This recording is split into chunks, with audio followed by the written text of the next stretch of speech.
Hey, what's up? This is Pete Scott here, and welcome to Day 3 Fast Track Sales Pro.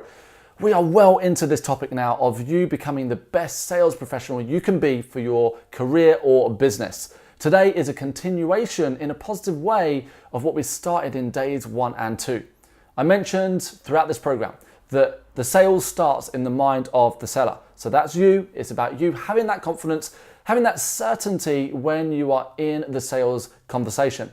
But before I go into any of the content for today, what I want you to do, if you haven't done it already, is open your notebook, get ready to take some great notes and think about what you can use in your career or business. Because most people learn theory, but they don't apply what they learn. I need you to practice everything that you learn and make it relate to you. Now, we've covered in this program already the lead generation. We talked about how you go out there, you make it happen. If you've done the exercises, maybe you're already taking these things into your business and career. However, once you start getting those leads into your business, it's crucial that you're able to have the articulate conversation that leads your customer from a maybe to a yes. Over the last decade, I've been able to create a business because I have high quality conversations. In fact, I remember going back just a few years ago, sitting down with a CEO of a big company or a managing director. I wouldn't have the confidence and certainly wouldn't have the certainty to be able to influence them and to be able to ask engaging questions that get them thinking about their problem, their concerns, and how they're going to reach their goal. But now I do this week in and week out, and it really helps me because I've learned that my business, as I've mentioned before, is not about Facebook ads. It's not about finding some clever way of attraction marketing. It's a good old-fashioned way of people buy from people. No matter how great your marketing is, once you've spent that money on your marketing, once you've got your sales funnel in place, ultimately, especially if you're selling at a higher end, those sales are going to funnel through to a conversation with you. And this is what separates good from great. The people who are great in their business have incredible conversations. They know how to ask the questions that really get someone to think on a deeper level about their problems or their concerns. Now, think about this with your business and your conversations that you're having currently.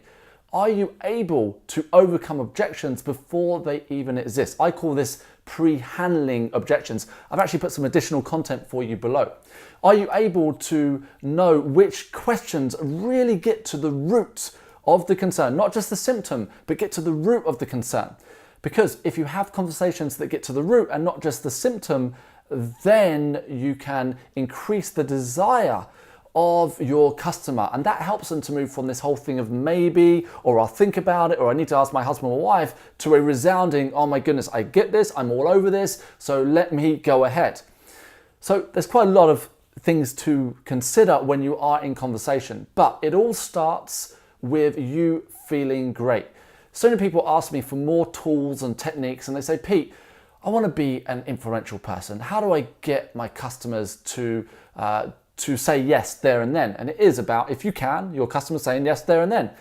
Well, again, I can share those tools and techniques with you, but the most important thing is that before you go into the conversation, you take a deep breath, you exhale, and then you consider how you come across as a human being. Because if you're feeling great and if you're comfortable, then you are going to put your customer at ease.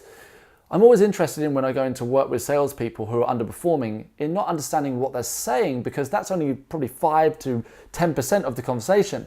I'm much more interested in how they're feeling in a sales conversation, especially in negotiation, or if they're trying to close a sale, because how you feel mirrors to your customer. Most people who are struggling to sell feel uncomfortable with selling. Maybe you felt uncomfortable. Maybe that's the reason why you're on this program. But what about if you got yourself, before you went into that conversation, into a state of mind where you feel completely calm, completely certain, and of course confident about helping the individual in front of you? Well, let me share and it is a technique, but it's something that you use on yourself before you walk into the sales conversation in the first place. And that is to really think deeply about not yourself, because it's not about you being selfish. It's about focusing on how you're going to help that person you are about to have a conversation with. And this is deeper than a technique. It's actually a principle that I definitely live with. When I sit across the table of a board of directors or a CEO or a decision maker in a business, sure, it can be nerve-wracking. Yes, if you're looking to close a deal that is worth more money than maybe you've ever seen before, then if you start thinking about yourself and you go inwards, that can cause a lot of cracks in the conversation and also cause insecurities. But what I've learned to do is, before I go into a conversation, is to get completely and utterly focused on the individual or individuals that I'll be speaking to. I think about their concerns, I think about what their goals are, what they want to achieve as a business, what might not be happening for them. And I, in my mind, become this problem solver for that particular area. In fact, over the years, I've made a lot of money through understanding the problems of my customers more deeply than they understand them themselves. You see, if you're just going in and you're talking about problems at the same level as that individual understands them already, then they're not going to pay you any money to solve that problem. But if you can go in and identify that that person thinks they've got problems, but actually what they're talking about is probably symptoms, and you can cut to the truth, which is the deeper issues and the cause, now all of a sudden that person is going to view you as an expert. And it doesn't matter what your age are, how old you are, excuse me. It doesn't matter if you are just starting out or if you've been doing this 25 years. If you have the ability to identify the problems of your customer better than they can do it themselves, already you are in a good position. There's more notes on this below, but let's keep going, because now we're going to look at stepping into that conversation. Remember, we're going through the triangle, and this is step number 2, which is great conversations. When you meet somebody, especially if you want to influence them, it is not just about talking about your product.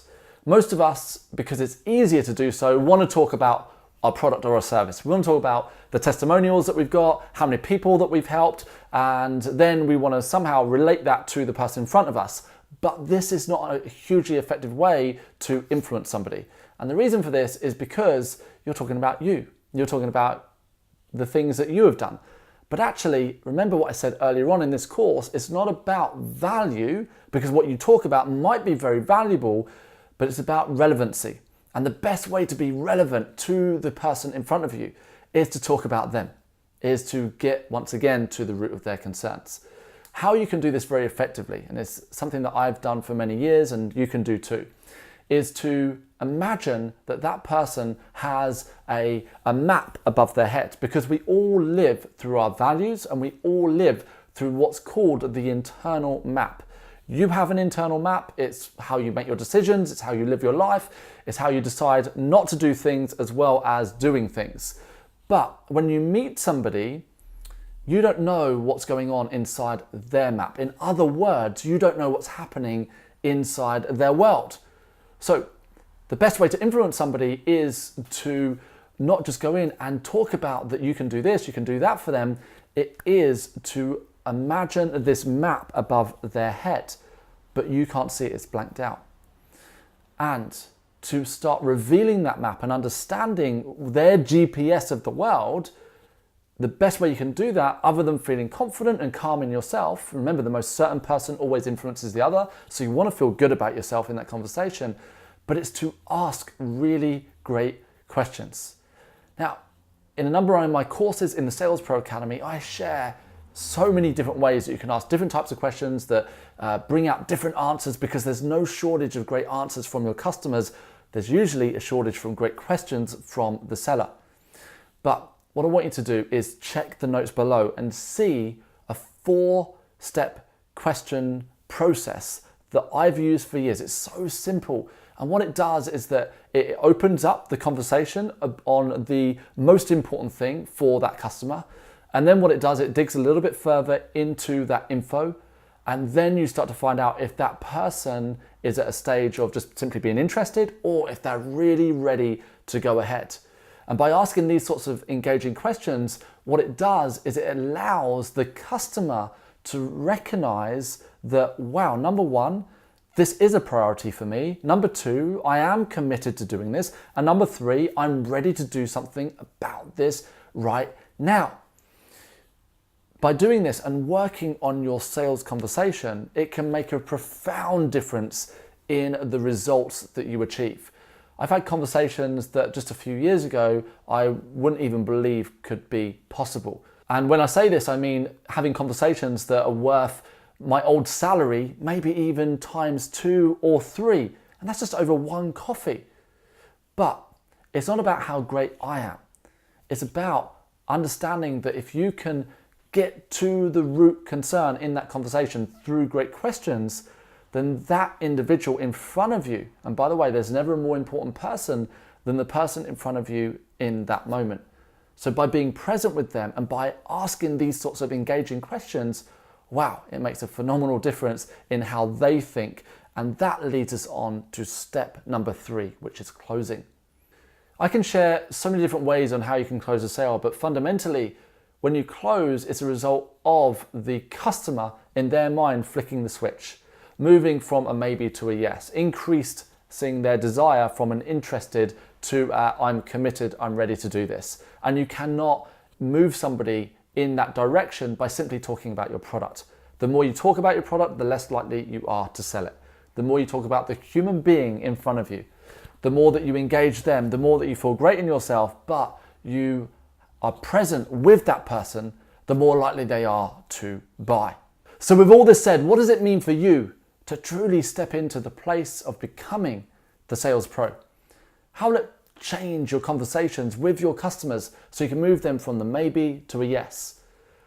How much more confidence will it give you to deal with the objections, to even handle objections before they even occur? And ultimately, what will it mean for your business and career?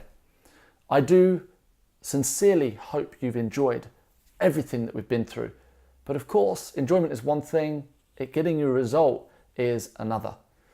I know for me, the only time that everything really did change for me was when I made that decision. I said to myself, no more struggle, no more story about my struggle. Now it's about stepping into the shoes and embodying becoming the sales professional. And only that way could I move to success.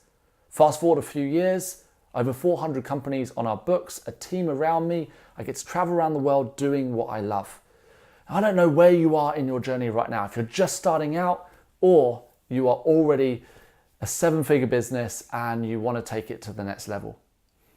But whether you're at the beginning or you are well into your journey, becoming the sales pro is the one thing that I've seen in everything out there that is the most guaranteed way for you to succeed. And let me go right back to the beginning. It's because you start to look for the answers not out there, not in some marketing tool or not in some attraction marketing, but within yourself. Don't get me wrong, all of those things are crucial, but I want you to remember this.